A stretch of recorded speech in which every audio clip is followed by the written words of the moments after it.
cash in the bank. So what's the strategy? I mean, we're 4 months out from the primary, and I want everybody to know your name because you're going to do a great job. Well, thanks. Yeah, so we know we have a lot of work to do to get the word out.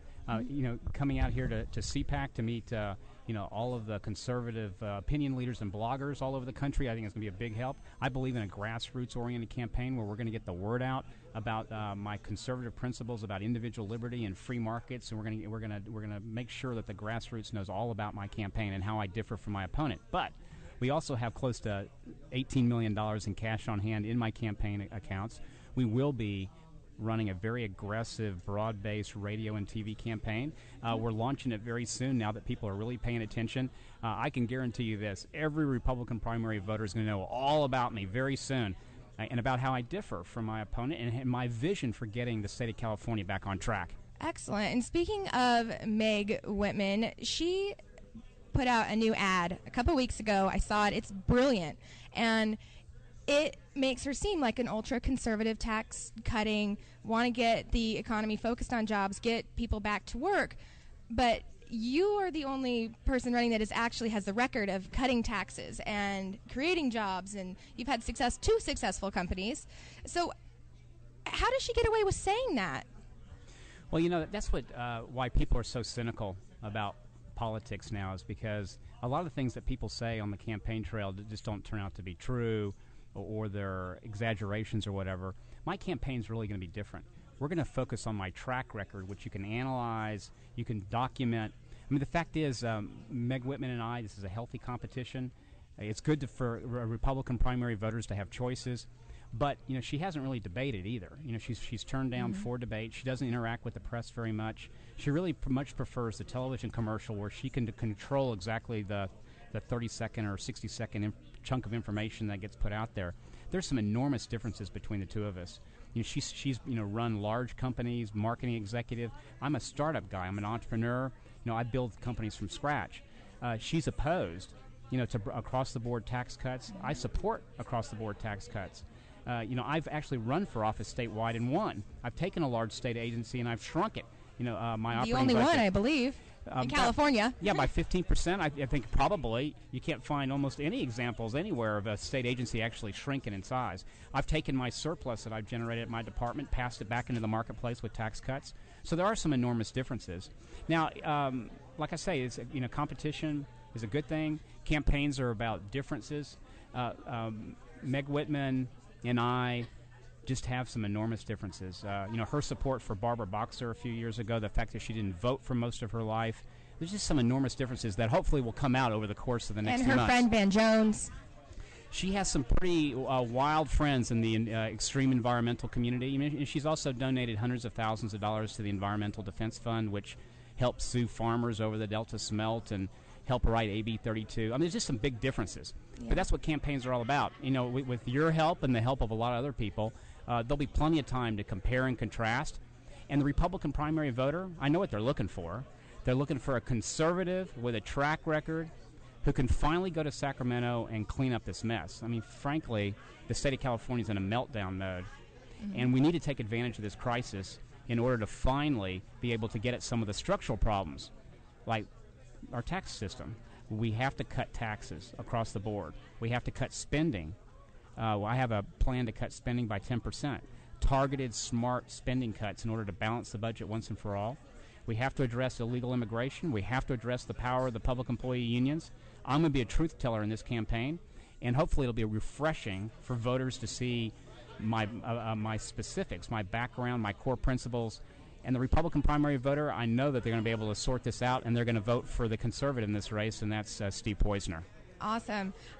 I want to address the water because I live in California. I live in San Diego, and it essentially is a desert, and we have a lot of our water piped in from the Central Valley, and it's been shut off because there's this little 3-inch ugly fish called the Delta smelt that lives there, which apparently is endangered now or something. But water bills are skyrocketing. You can drive down any street in my neighborhood and you will just see brown lawns, and it's so sad to me. So are you going to turn the water back on?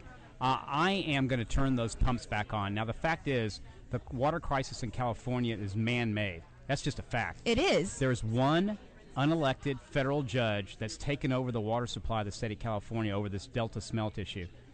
And frankly, I think that's illegal. That's wrong. I'm going to sue this federal judge. I'm going to take the case all the way up to the U.S. Supreme Court based on the 10th Amendment. And the 10th Amendment is the states' rights amendment.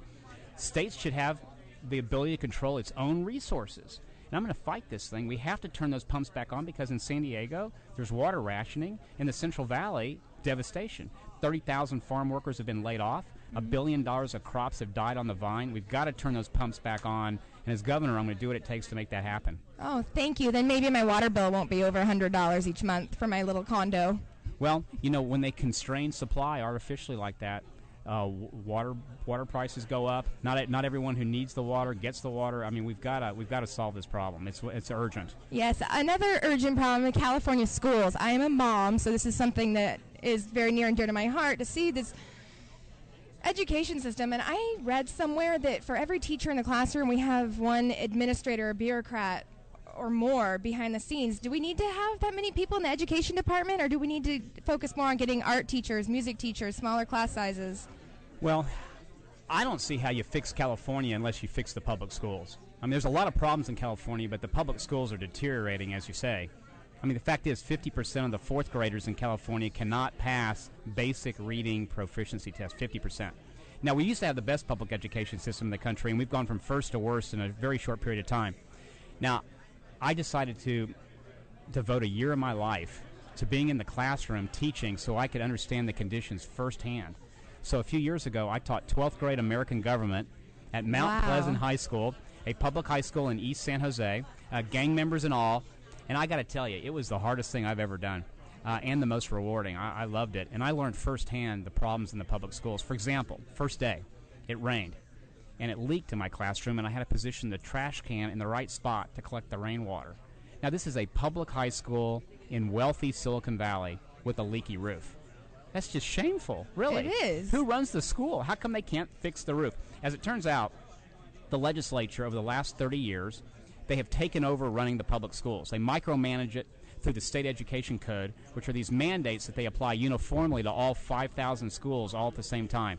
Now, the state education code in the 1960s, when we had the best public education system in the country, was very short, a couple dozen pages. Now the state education code is 2,000 pages long and growing rapidly. As governor, I'm going to yank control of the public schools out of the hands of Sacramento politicians. I'm going to move it down to the local level where it belongs and where it used to be. And I became so passionate about local control after being in the classroom for a year. I helped pioneer the charter school movement in California. Oh, thank you. Now, charter schools are public schools, but they've been granted freedom and flexibility. It's the ultimate in local control. I want all public schools to have the same freedom and flexibility charter schools have. I started the California Charter Schools Association. There's over 800 charter schools now in California. But now it's time to take what we've learned from the charter school movement and give the same type of choices, across the state of California and the same kind of freedom, to all public schools.